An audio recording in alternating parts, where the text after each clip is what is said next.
Demon Emperor Chapter 568-569. Nagpapatuloy.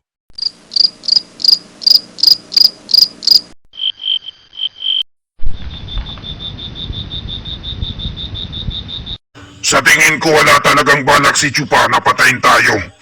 Dahil kung hindi na sana tayo naglalakad ngayon at magaling na. Oh, teka, bakit bukas ang pintuan? Nang silid tulugan ni Gang Air at UR, isinarado ko to bago ako umalis. At hating gabi na ngayon, hindi kaya pinasok sila ng magnanakaw? Malamang siguro.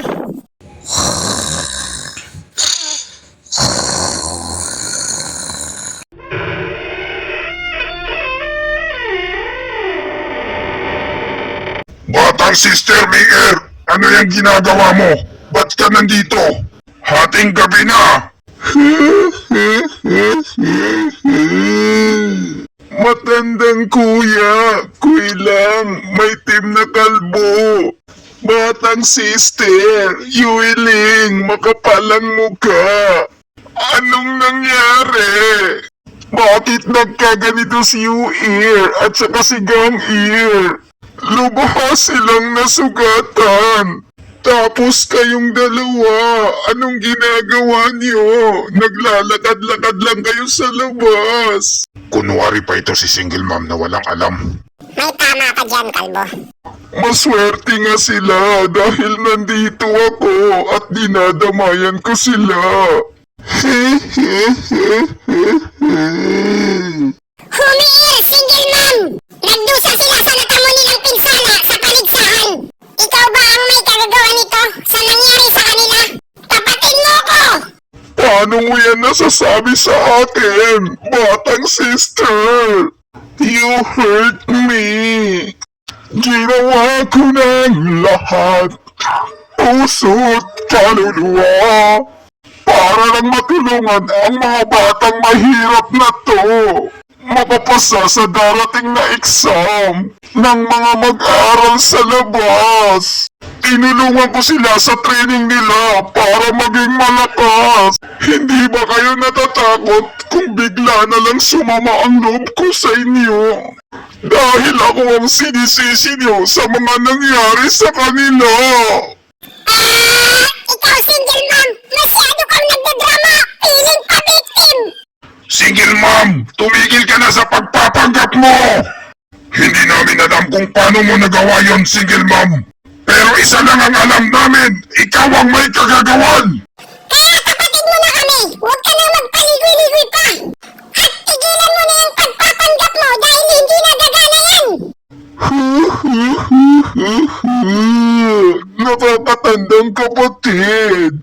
Kuya Kuy lang, may team na kalmo! Masyado ka namang lantaran!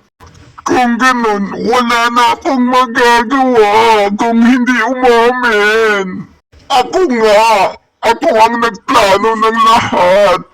At hindi lang ito ang ginawa ko. Marami pa akong ginawang kalukuhan simula noon. Anong pinagsasabi mong marami pa, single mom? Nakalimutan niyo na ba kung paano kayo napunta rito sa opisina ng trabahador? Siguro nagkaroon kayo ng magandang buhay dito, kaya nakalimutan niyo na kung gaano kalupit ang mundong ginagalawan natin. Oh, ano ba ang tinutukoy mo? Linawin mo ang mga pinagsasabi mo, single mom! Hindi ko maintindihan! O sige, kalbo. Sasabihin ko na sa'yo ang totoo. Noong si malaking kuya, kuilang, may team na kalbo. Nagkaroon siya ng skandal sa labas ng sekto. At ito ay nagbunga ng isang batang lalaki.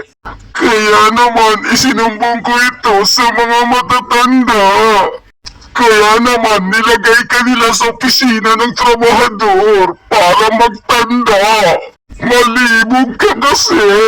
At tungkol naman kay Gang Air na anak mo, kaya lang siya nakaligtas sa kamatayan ay dahil sa master mo. Dahil isa siyang venerable, marami siyang kapit sa sekto. Kudos sa kanya! Ano? Ikaw pala ang may kagagawa ng lahat? Putangina ka! At tungkol naman kay batang sister na Blandy, natatandaan mo pa ba yung 5 gradong gamot? Alam mo ba na napakabait ko sa part na yun? Dahil sinabi ko sa'yo yun para manakaw mo.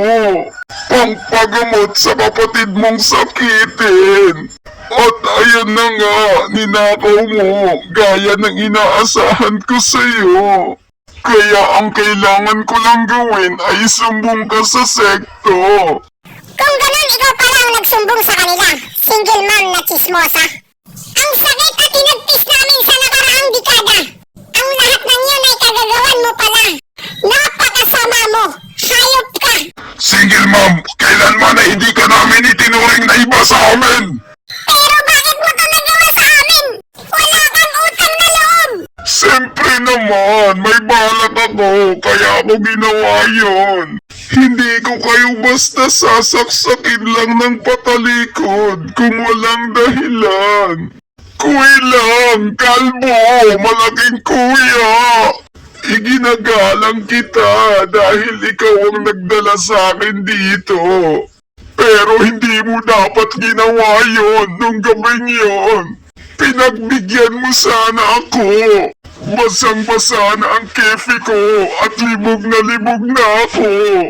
Bigla mo na lang akong iiwan. Tapos irarasan mo lang sa akin ay bawal ang ganun sa sekto. Tapos pinapayagan nila na magduho kayo sa cultivation. Pero ipinagbabawal nila ang magmahalan. Sa tingin mo ba maniniwala ako sa mga kalokohan na yan? Pagkatapos mong mangbabae sa labas at magkaroon ng anak, tatawagin lang nila yun na dual cultivation, mga hayop kayo. Para sa ganun lang, nagawa mo yon, single mom. Dispirada ka na ba? Talaga bang tigang na ba yung kipi mo? Tumahimik ka dyan, kalbo. Hindi naman sa ganon. May iba pa akong rason. Ang pinaka-importante sa lahat ay ang kapili-piling mag-aaral. Kaunti lang kasi ang pwedeng makasali. Matandang kuya, lang, kalbo. At batang sister, Yuiling, makapalang mukha. Pareho kayong magagaling na mag-aaral sa loob. At alam ko na hindi kayo papayag na hindi kayo masali sa mga kapili-pili. Pero ang problema, kakaunti lang ang pwedeng makasali. Tangina, ngayon alam na namin ang totoong motibo mo. Isa kang ahas, single mom. Ngayon alam ko na, gumawa ka ng paraan para maagaw ang pwesto namin sa kapili-piling estudyante. Pero bakit dinamay mo si Yuer? Na batang Blandy, mga bata lang sila. Papasok pa lang sila bilang mag-aaral sa loob. At hindi sila makakahadlang sa mga binabalak mo. Kailangan tapusin lahat ang pwedeng maging hadlang. Dahil pag hindi namalayan, baka lumakas sila at maging problema pa. Kaya kesa maghintay na bawian nila ako, uunahan ko na sila. Wawasakin ko ang kinabukasan nila. Wala na akong pagpipilian pa kung hindi pagplanuhan sila. Sakto naman na nabalitaan ko na ang pinuno ng sekto ay nagdala ng bagong mag-aral sa sekto. Kaya ginamit ko si Batang Blandy para makita ang lakas niya. Kapag napatay niya si Batang Blandy, para sa akin ay hindi na masama. Pero hindi ko akalain na si Chupa ay isang mahinang nilalang pala. Nasugatan siya ni Batang Blandy at napunta pa siya sa opisina ng trabahador. Kaya wala na akong pagpipilian pa kundi gawan sila ng plano.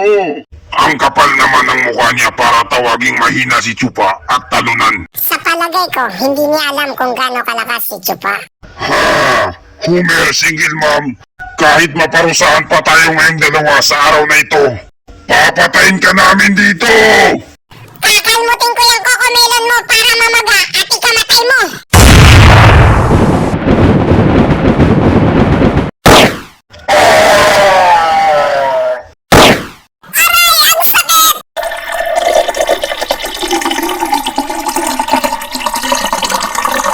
Sino kaya to? Mas malakas siya sa atin. Ikalawang kuya, Lisu, ikaw ba yan? Ha ha ha ha! Mga junior, napakalakas niyo pa rin. Kahit napakatagal niyo na dito sa opisina ng trabador. Kahit ako na 5 gradong radiant stage ay nahihirapan sa inyo. Kayo na 2 na 3 gradong radiant stage. Lisu, kasabwat ka rin ba dito? Dalawa kayo ni single mom. Hindi ko naintindihan ang mga pinagsasabi mo. Wala akong alam dyan. Pero kung gusto mong saktan si nakakabatang sister, Mier, single mom, dadaan muna kayo sa akin bago niyo siya magalaw. Oo naman, kinikilig tuloy ang kefe ko sa'yo, Kuya Lisu. Nakakabatang sister, Mier, single mom, sumama ka na sa akin, magtanan na tayo. Huwag na nating sayangin ang mga oras natin sa 2 kupal na to. Tumatakas sila. Hindi sila pwedeng makatakas dahil magbabayad pa sila ng utang. Hindi ko hahayaan na makatakas sila. Hoy mga kupal, bumalik kayo rito. Hindi pa tayo tapos. At dito nagtatapos ang chapter 568 at 569. Maraming salamat po sa panunood nyo. Mag-subscribe para laging updated sa buhay ni Chupa.